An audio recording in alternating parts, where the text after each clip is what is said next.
What would you do if you knew that no matter what, your body would stay exactly the way it is today until the day you died? Meaning you could not gain or lose any weight, and you could not shapeshift the way your body looks. Now, what you could do, however, is do things to change the way you feel. So let's say that you were stretching, maybe you would feel more flexible. Or if you wanted to go lift some weights, maybe you would feel stronger and more grounded. Or if maybe you went and did a yoga class, you would feel more relaxed and open. So you guys see where I'm going with this. You can change the way your body feels, but nothing that you would do would change the actual appearance of your body. How would that change the way you show up for and take care of yourself? What would be exactly the same and what would be different? So often we associate the meaning of self-care with some type of punishment, meaning we are depriving, we're restricting, we're over-exercising, or we've got a lot of negative self-talk. These type of things we do in the name of health, but really what we're trying to do is change the way we look because we think we're supposed to look a certain way, or we don't accept ourselves exactly the way we are. We get so attached to getting somewhere that we don't practice meeting ourselves in the moment, dropping out of the head, right? So instead of talking, dropping into the body and listening, connecting to see what is it that we want, what is it that we need, and what is it that would actually feel good.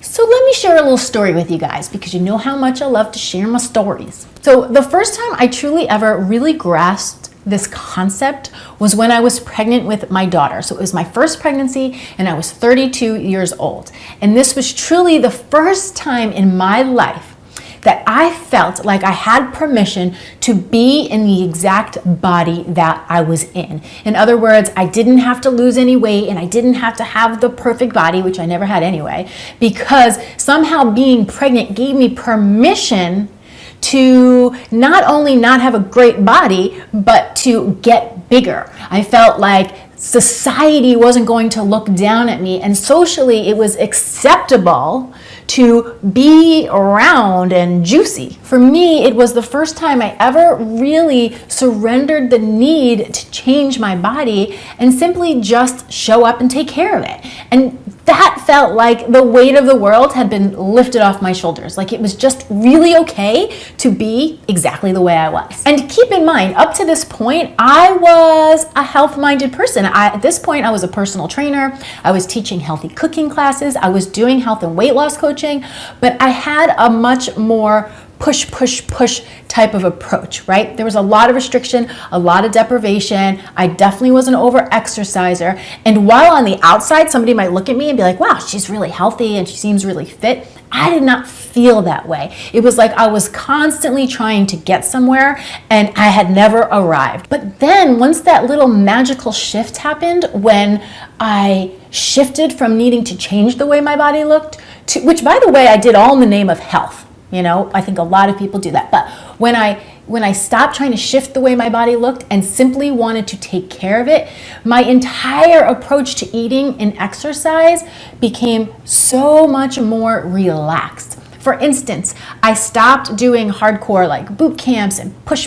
types of workouts, and I just started doing long walks in nature. At that point, I still lived in California, so to me, this was a lot of hiking, a lot of walking on the beach, and then other than that, I did some gentle yoga that I literally would do right from YouTube on my computer at home.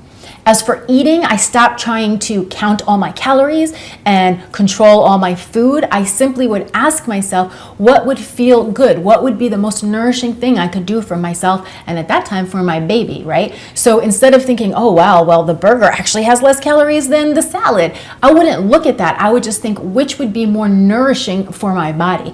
More times than not, it was the salad. Sometimes it was the burger. But the point is, the body knew. The body knows what it needs when we stop calculating in our mind and drop into the body. So what that felt like to me was to do less talking, right? Less calculating in my brain all the time, and more listening, dropping into the body, surrendering thought, and asking what would feel good right now? What would give me energy? What would feel like nourishment? Another thing that was a huge shift was instead of me thinking of my body as something to display or something to be seen, I was noticing the amazing things that my body was doing. I mean, in this case, it was growing a baby, but really think about the things that our body does on a daily basis that we don't even think about. It breathes air in and out of our lungs.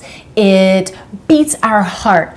It digests our food. It fights off infection and bacteria. It alerts us if we're in danger. I mean, the body is magical. And when we shift our perception from just the surface, just the appearance, and actually notice the functionality, it is a complete shift of perception.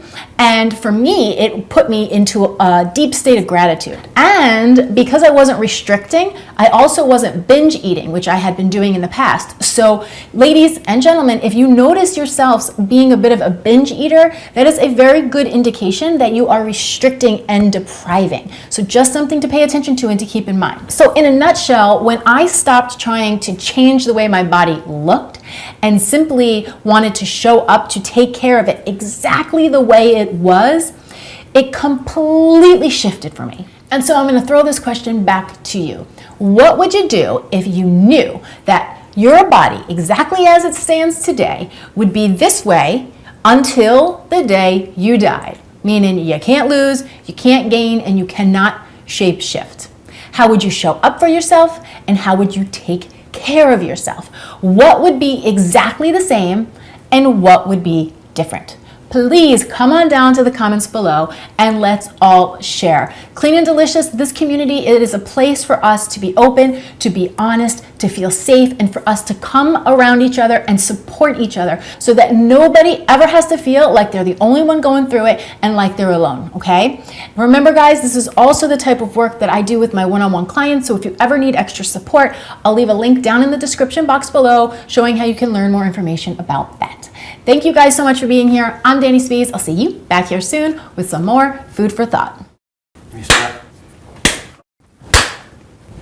So often and you're in charge of making sure none of this hair is crazy, okay? I don't have any big piles on my shoulders.